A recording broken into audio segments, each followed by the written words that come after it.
Welcome back to EXPLAINCAD.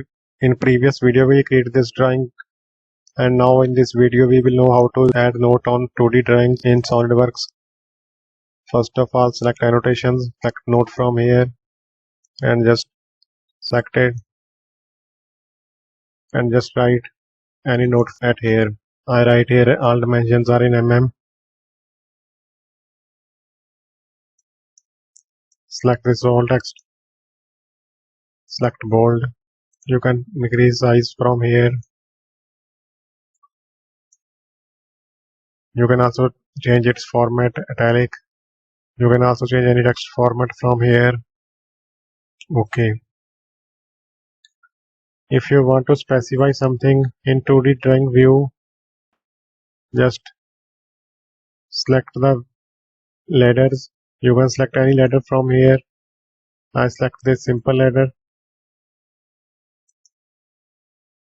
Select anything. For example, I select this hole and just write here critical dimension.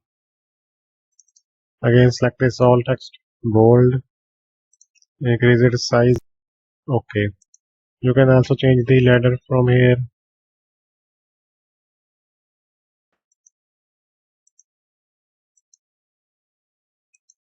I select the simple ladder. Okay. Here is the ladder type.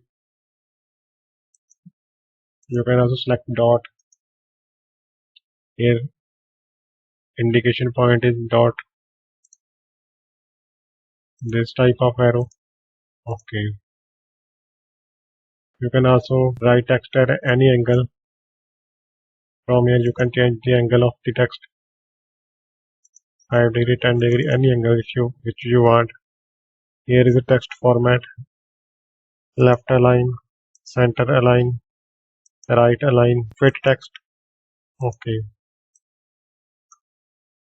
So this is the basic tutorial for adding note in 2D drawing in SolidWorks. Thanks for watching. Please subscribe.